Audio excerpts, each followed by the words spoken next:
नमस्कार, स्वागत है आपका मेरी दुनिया में। कैसे हैं आप लोग? आशा करती हूँ बिल्कुल ठीक होंगे और मैं भी बिल्कुल ठीक हूँ। तो आज मैं सावन के पहले प्रदोष के बारे में आपके लिए जानकारी लेकर आई हूँ। सावन का पहला प्रदोष। एक तो भगवान शिव को सावन का महीना ही अत्यंत प्रिय है। दूसरा, भगवान शिव का प्रिय दिन प्रदोष वाला दिन, जिस दिन भगवान शिव प्रदोष काल के टाइम पे सर्व अवश्य ही शिवलिंग पर पधारते हैं, माता पार्वती के साथ आते हैं और भक्तों की सभी मनोकामनाएं पूर्ण करते हैं। जो प्रदोष वाले दिन सारे नियम पूर्वक विधिवत रूप से भगवान शिव की पूजा करके, उनकी आराधना करके, मंत्रों के उच्चारण से भगवान शिव को प्रसन्न करते हैं, अपनी मनोकामना बोलते हैं। भगवान भोलेनाथ, भगवान शिव उनकी मनोकामना को अवश्य ही पूर्ण करते हैं। तो मैं आपको प्रदोष काल की तिथि, शुभ मुहूर्त बताऊंगी, पूजा की विधि बताऊंगी और प्रदोष के, सावन के प्रदोष के क्या महत्व है उसको भी बताऊंगी। तो बने रहिएगा मेरे वीडियो के लास्ट तक।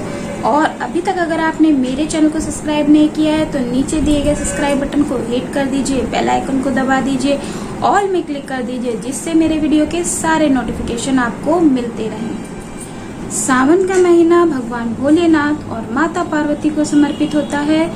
इस दिन पड़ने वाला प्रदोष बहुत ही लाभकारी होता है। मतलब कि सावन के महीने में पड़ने वाले जो 2 प्रदोष आते हैं वे बहुत ही लाभकारी होते हैं। आप इन सावन के महीने से प्रदोष के व्रत को उठा सकते हैं। अगर किसी ने प्रदोष के व्रत को अभी तक नहीं उठाया है और वे प्रदोष का व्रत करना चाहते हैं तो वे इस सावन से प्रदोष व्रत को उठा सकते हैं।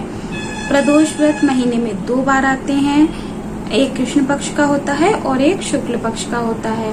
तो आप दोनों ही प्रदोष से, दोनों ही चाहे वो किसी भी पक्ष से हो, आप प्रदोष व्रत को उठा सकते हैं। आप चाहें तो कृष्ण पक्ष से भी उठा सकते हैं और आप चाहें तो शुक्ल पक्ष से भी उठा सकते हैं। प्रदोष व्रत आपकी मनोकामनाओं के हिसाब से उठाया जाता है। अगर आपकी कोई इच्छा नहीं है, कोई मनोकामना नहीं है तो आप किसी भी दिन से प्रदोष के व्रत को उठा सकते हैं। अगर आप भगवान भोलेनाथ के भक्त हैं और उनकी खुशी के लिए आप इस व्रत को करना चाहते हैं तो इसमें कोई संदेह नहीं है, आप किसी भी दिन से प्रदोष के व्रत को उठा सकते हैं। लेकिन अगर आपकी कोई इच्छा है, कोई मनोकामना है तो फिर आपको दिन के हिसाब से ही प्रदोष के व्रत को उठाना पड़ेगा। जैसे कि रवि प्रदोष, सोम प्रदोष, भौम प्रदोष, इस तरीके से मंगल प्रदोष, इस तरीके से प्रदोष आते हैं। तो आप इसी तरीके से दिन के हिसाब से प्रदोष के व्रत को उठाएंगे। मैं एक पहली वीडियो में, प्रदोष की वीडियो में आपको बता चुकी हूँ कि दिन के हिसाब से किन मनोकामनाओं की पूर्ति के लिए प्रदोष के व्रत को उठाया जाता है। तो थोड़ी सी जानकारी मैं इस वीडियो में भी आपको दे देती हूँ। तो चलिए सुन लेते हैं। इस दिन से अभीष्ट कामना की पूर्ति के लिए व्रत रखा जाता है और यदि आपका चंद्र कमजोर है तो आप इसको बलवान बनाने के लिए भी इस दिन से अपने प्रदोष के व्रत को उठा सकते हैं।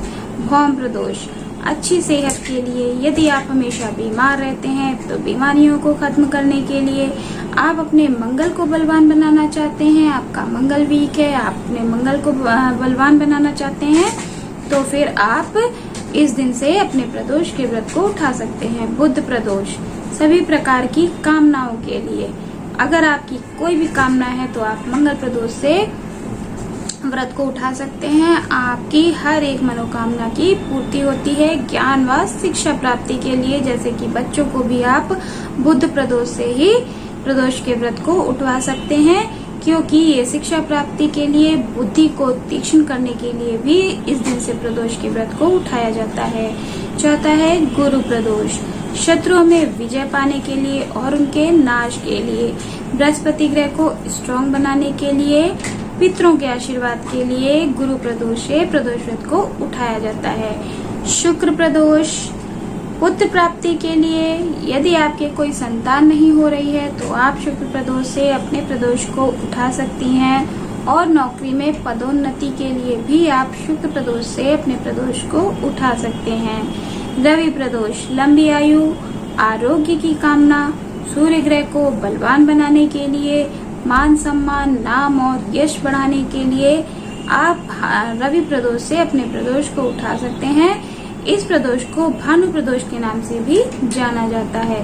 सावन के महीने में पड़ने वाले व्रत व त्योहार का महत्व अधिक बढ़ जाता है, क्योंकि भगवान शिव को ये महीना अत्यंत प्रिय होता है, बहुत ही अधिक प्रिय होता है। और ऐसा माना जाता है कि भगवान शिव और माता पार्वती इस महीने पूरे संसार में अवश्य ही विचरण करते हैं। उनका क्या समय है ये तो वही ईश्वर ही जान सकता है, लेकिन वे इस टाइम पे विचरण अवश्य करते हैं। तो इस महीने में जो भी त्योहार या व्रत पड़ते हैं वे बहुत ही ज्यादा शुभकारी होते हैं, बहुत ही ज्यादा लाभकारी होते हैं। ऐसा माना जाता है कि इस टाइम पे जो भी व्रत या जो भी त्योहार किए जाते हैं उसमें आपकी मनोकामना अवश्य ही पूर्ण होती है और आपकी सर्व कामनाएं सिद्ध हो जाती हैं। प्रदोष व्रत को करने से घर में सुख समृद्धि बनी रहती है, क्योंकि भगवान भोलेनाथ अपने भक्तों से बहुत ही जल्दी प्रसन्न हो जाते हैं। यह पूजा प्रदोष काल में की जाती है, मतलब कि प्रदोष व्रत की जो पूजा होती है वो प्रदोष काल में ही की जाती है। आप सुबह जब उठते हैं तो साधारण तरीके से अपनी पूजा को कर सकते हैं। उसके बाद शाम के समय पे आपको प्रदोष काल में ही प्रदोष व्रत की पूजा को संपन्न करना है, क्योंकि ऐसा माना जाता है कि भगवान शिव प्रदोष काल के समय अपने परिवार के साथ शिवलिंग में विराजते हैं और आप उस दिन जाकर भगवान भोलेनाथ के मंदिर में उनसे अपनी मनोकामना को बोलते हैं। उन पर दूध, जल और अक्षत, शहद इत्यादि अर्पित करते हैं, तो भगवान भोलेनाथ प्रसन्न होकर आपकी मनोकामना को अवश्य ही पूर्ण करते हैं। आप मंदिर में जाकर, शिवालय में जाकर थोड़ी देर भगवान भोलेनाथ के मंदिर में अवश्य ही बैठिए। ऐसा मत कीजिए कि आप गए हैं और जाकर आपने जल चढ़ाया, जो भी आपको पूजा करनी है आपने पूजा संपन्न की और वापस से तुरंत ही आप चल दिए। तो ऐसा आपको नहीं करना है। आपको पूजा करने के बाद थोड़ी देर भगवान भोलेनाथ के मंदिर में बैठना है। उतनी देर आप शिव चालीसा पढ़ सकते हैं, आप मंत्र जाप कर सकते हैं, आप ओम भूर्भुवः स्वः का मंत्र जाप कर सकते हैं, भगवान भोलेनाथ के किसी भी मंत्र का जाप कर सकते हैं, ओम नमः शिवाय का जाप कर सकते हैं, आप महामृत्युंजय मंत्र का जाप कर सकते हैं। तो बैठकर आपको थोड़ी देर भगवान भोलेनाथ के मंत्रों का जाप करना है, या फिर आप शिव चालीसा, शिव तांडव कुछ भी आप पाठ को पढ़ सकते हैं। इसके बाद ही आपको भोलेनाथ के मंदिर से जाना है। अगर आपके पास समय नहीं है तो कोई बात नहीं है, ये तो ईश्वर भी जानते हैं कि आपके पास टाइम नहीं है, लेकिन आपके पास टाइम है तो आप पूजा करने के बाद भगवान भोलेनाथ या किसी भी मंदिर में आप जाते हैं तो आपको थोड़ी देर वहां पर बैठना अवश्य ही चाहिए। तो इस बार जो प्रदोष पड़ रहा है वो बृहस्पति प्रदोष पड़ रहा है, बृहस्पतिवार को प्रदोष पड़ रहा है, गुरु प्रदोष पड़ रहा है।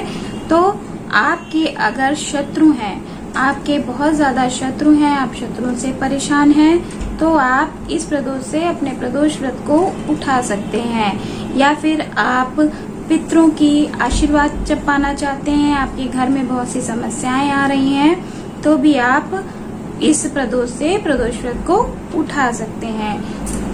तो चलिए अब जान लेते हैं कि आपको पूजन कैसे करना है।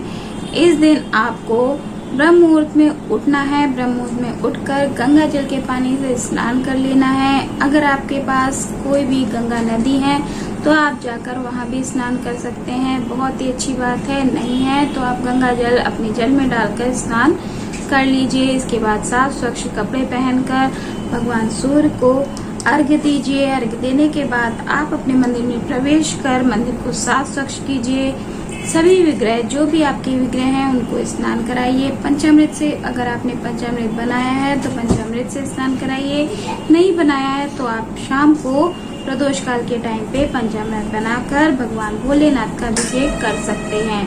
तो अगर आपने पंचामृत बनाया है तो सभी विग्रहों को पंचामृत से स्नान कराइए। स्नान कराने के बाद आप चौकी लगाइए। चौकी में आपको कलश की स्थापना अवश्य करनी है। तो ये आप सुबह भी कर सकते हैं, आप चाहें तो शाम को भी कर सकते हैं, जैसे आपके पास समय है आप समय अनुसार कलश की स्थापना को कर सकते हैं। तो आप अगर आपके पास सुबह समय है तो सुबह ही आप स्थापना कर लीजिए, बहुत अच्छी बात होती है। और समय नहीं है तो फिर आप प्रदोष काल के टाइम पे पूरी पूजा को संपन्न कर सकते हैं। तो आपको कलश रखना है। कलश रखने के बाद आपको एक अखंड ज्योत जलानी है। फिर आपको गौरी गणेश की स्थापना करनी है, नवग्रह षोडश मातृका की स्थापना करनी है। फिर गौरी गणेश का सबसे पहले पूजन करना है, कलश देवता, नवग्रह देवता और षोडश मातृका का पूजन करना है। फिर भोलेनाथ का अभिषेक करना है। आप सुबह भी अभिषेक कर सकते हैं, शाम को भी अभिषेक कर सकते हैं, क्योंकि कहते हैं कि जितना गुड़ डालेंगे उतना ही आपको मीठा मिलेगा। तो आप जैसे पूजा आराधना करेंगे आपको वैसा ही फल मिलेगा। ऐसा नहीं है कि अगर आप सक्षम नहीं हैं तो आप नहीं करते हैं, तो ईश्वर जानते हैं। आप मानसिक पूजा कीजिए, उसका भी फल मिलता है। और अगर आप सक्षम हैं, आप कर सकते हैं, आपके पास समय है, आप स्वस्थ हैं, आप कर सकते हैं, तो फिर आपको अवश्य ही करना चाहिए। फिर आपको भगवान का पूजन करना है। भगवान का पूजन आपको सभी सामग्रियों के साथ करना है। उनको चंदन, धूप, दीप, नैवेद्य, पूरे षोडशोपचार से उनका पूजन कीजिए। उनकी सभी पसंदीदा सामग्रियां हैं, बेलपत्र, धतूरा, आक का फूल, और अगर आपको धतूरे का फूल मिल जाता है तो वो, शमी का पत्ता, और इस तरीके से उनके पसंद की सारी वस्तुओं को आप उन पर अर्पित कीजिए। और इसके बाद आपको आरती करनी है, कथा सुननी है, कहनी है और दक्षिणा अवश्य चढ़ानी है। तो दक्षिणा चढ़ाना मत भूलिएगा, आपको दक्षिणा अवश्य ही चढ़ानी है। अक्षत जरूर चढ़ाइएगा। अक्षत को आप बीन लीजिएगा। टूटे हुए चावल नहीं होने चाहिए, सजे चावल ही अक्षत कहलाते हैं। अक्षत का मतलब ही होता है बिना टूटा हुआ, इसीलिए आपको अक्षत टूटा नहीं चढ़ाना है। पूजा में कोई भी टूटे चावल यूज नहीं किए जाते हैं, चाहे आप चौकी के नीचे रख रहे हो या फिर आपने किसी भी कलश के नीचे रखा हो या आप अष्टदल कमल बना रहे हैं, आपको टूटे हुए चावलों का इस्तेमाल नहीं करना है। तो आपको सजे चावल लेने, अगर आप नहीं बीन सकते हैं तो आप बासमती चावल को ले आइए। वो टूटे हुए नहीं होते हैं, थोड़े बहुत टूटे होते हैं, तो आप उनको आसानी से बीन सकते हैं। तो आप बासमती चावल लाकर उनका भी पूजा में यूज कर सकते हैं। तो ये इस चीज का आप संपूर्णतया ध्यान रखिएगा कि टूटे हुए चावल बिल्कुल भी नहीं होने चाहिए। तो भगवान शिव को अक्षत अवश्य अर्पण कीजिए, आप भांग अर्पण कीजिए, भस्म अर्पण कीजिए। कहते हैं कि अगर आपके पास कोई भी सामग्री नहीं है और आप भगवान भोलेनाथ को भांग अर्पण कर देते हैं तो कहते हैं कि सब कुछ पूर्ण हो जाता है। तो आप भांग अवश्य अपने घर में थोड़ी सी डिब्बी में रखा करिए। तो आप उनको थोड़ी सी चुटकी भर उनको अवश्य ही उन पर अर्पित कर दिया करिए। इस तरीके से आपको हवन करना है। अगर आपके पास समय है तो हवन भी कर सकते हैं, नहीं समय है तो हवन को स्किप भी कर सकते हैं। अगर आप चाहें तो शाम को, जैसा भी आपके पास समय है, आप उस तरीके से हवन को कर सकते हैं। आपकी पूजा संपन्न होती है। तो चलिए अब जान लेते हैं प्रदोष व्रत की पूजा का मुहूर्त व समय। जिस दिन प्रदोष व्रत पड़ रहा है उस दिन आद्रा नक्षत्र है और त्रयोदशी तिथि का शुभ मुहूर्त है 5 अगस्त को शाम 5:09 से इसका प्रारंभ हो रहा है और इसकी समाप्ति 6 अगस्त 6:28 शाम को हो रही है। प्रदोष काल का समय है शाम को 6:27 से 6:51 तक और पारण का समय है सुबह 7 अगस्त को सुबह 5:10 से 8:21 तक। तो चलिए कुछ सामग्रियां मैं आपको बता देती हूँ कि आपको भगवान भोलेनाथ को क्या क्या अर्पित करनी है। गाय का कच्चा दूध लीजिए, मिश्री मिले दूध से भी आप भगवान भोलेनाथ का अभिषेक कर सकते हैं। कहते हैं मीठे दूध से भगवान भोलेनाथ बहुत ही ज्यादा प्रसन्न होते हैं, सुख समृद्धि आपके घर में आती है और आपकी बुद्धि भी तीव्र होती है। और आपको दही लेना है, गाय का घी, शहद, चीनी से भी आप उनका अभिषेक कर सकते हैं। पंचामृत पूरा बनाकर आप उनका अभिषेक कर सकते हैं। गन्ने का रस आपको अगर अवेलेबल हो जाता है तो आप गन्ने के रस से उनका अभिषेक कीजिए।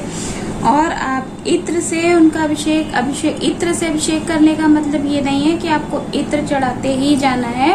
आपको हल्के हल्के हाथों से, नरम हाथों से भगवान भोलेनाथ पे इत्र को लगाना है। तिल के तेल, जल में केसर और चंदन मिलाकर आप अभिषेक कर सकते हैं। फलों के रस से आप उनका अभिषेक कर सकते हैं। कहते हैं फलों के रस से बहुत अधिक लाभ होता है, धन का लाभ होता है, सभी प्रकार के सुखों की प्राप्ति होती है, सभी मनोकामनाएं पूर्ण होती हैं। कुछ चीजें उनको अर्पित नहीं होती हैं, तो इन चीजों का आप ध्यान रखिएगा। केतकी व केवड़े के पुष्प, चंपा का पुष्प उन पर अर्पित नहीं होता है।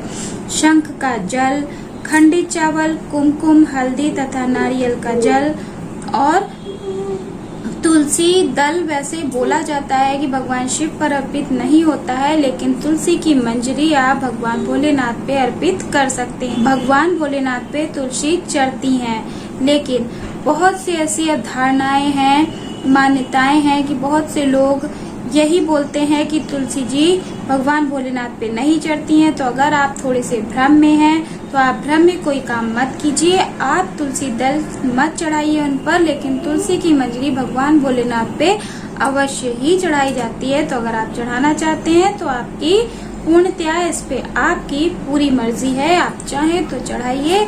आपका अगर मन गंवारा नहीं करता है तो आप मत चढ़ाइए।